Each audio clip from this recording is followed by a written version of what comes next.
எல்லோரும் எப்படி இருக்கீங்க? இன்றைக்கி சண்டே ஸ்பெஷலுக்கு எங்கள் வீட்டில் வந்து பூரி சன்னா மசாலா. சண்டேக்கு யூஷுவலாக வந்து மார்னிங் லைட்டாக தான் எடுத்துப்போம். அப்போ தான் வந்து மத்தியானம் ஹெவியாக சாப்பிட முடியும். ஆனால் இன்றைக்கி என்னவோ பூரி சன்னா மசாலா பண்ணணும்னு தோணுச்சு. 2 நாளாக பிளான் பண்ணி மிஸ் ஆகிடுச்சு. அதனால இன்றைக்கி வந்து பூரி சன்னா மசாலா பண்ணேன்.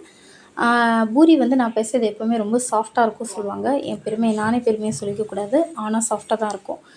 இந்த பூரி எப்படி சாஃப்டாக இப்போ செய்கிறதுங்கிற வீடியோவும் நான் என்னோடய சேனலில் போஸ்ட் பண்ணியிருக்கேன். வேணுங்கிறவங்க போய் செக் பண்ணிக்கோங்க.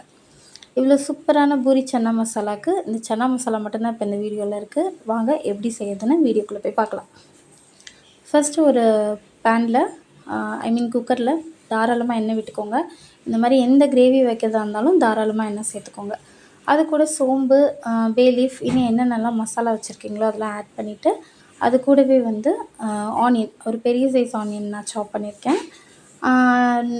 மீடியம் சைஸாக இருந்தால் 2 கூட போட்டுக்கோங்க.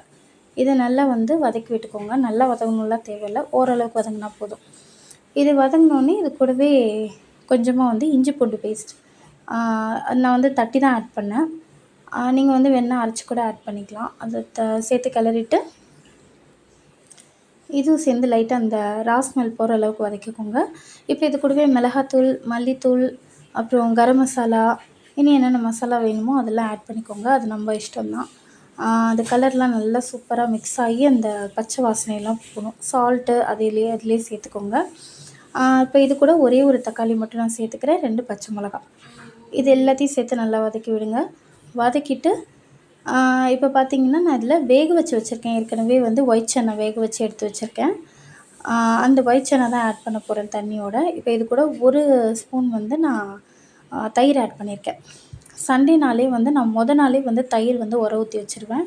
அப்போ தான் சண்டேக்கு வந்து நான் நான்வெஜ்லலாம் மேரினேட் பண்ணுவேன். ஸோ அதுக்கு வந்து சூப்பராக இருக்கும்.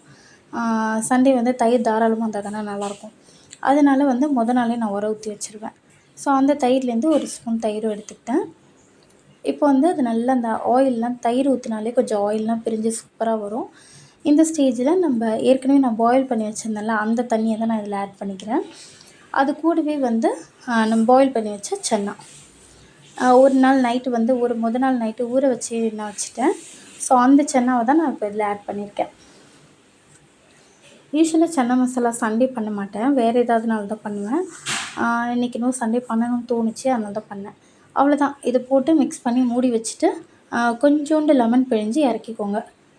ஒரு 3 விசில், ஏற்கனவே வந்து இது பாயில் ஆனதுனுங்கிறதுனால ஒரு 3 விசில் விட்டுட்டு சிம்மில் ஒரு 2 மினிட்ஸ் வச்சு இறக்கினீங்கனாலே நல்லா அப்படியே சூப்பராக வந்துடும். அவ்வளோதான், சன்னா மசாலா சூப்பராக ரெடி ஆகிடுச்சு. இது எல்லா மெயின் டிஷ்க்குமே பர்ஃபெக்டான சைட் டிஷ்ஷாக இருக்கும். இட்லி தோசை கூட வச்சுக்கலாம், சாதத்துக்கு கூட சூப்பராக இருக்கும். சண்டே மார்னிங் வந்து சூப்பராக வந்து பூரி சன்னா மசாலாவோட ஓடிப்போச்சு. ஸோ நீங்களும் ட்ரை பண்ணி பாருங்கள். ட்ரை பண்ணி பார்த்துட்டு எப்படி இருந்துச்சுன்னு எனக்கு கமெண்ட்ஸில் சொல்லுங்கள். வீடியோ பிடிச்சிருந்தால் லைக் பண்ணுங்கள். கிட்ஸை அட்ராக்ட் பண்ணக்கூடிய நிறைய வீடியோஸ்க்கு டேஸ்டி டாப் சேனலுக்கு சப்ஸ்கிரைப் பண்ணி வச்சுக்கோங்க. தேங்க்ஸ் ஃபார் வாட்சிங். Bye bye. Enjoy this tasty treat. Something நல்லா இருந்துச்சா? Was it good? Please do like and subscribe for more videos, and also expecting comments on this video.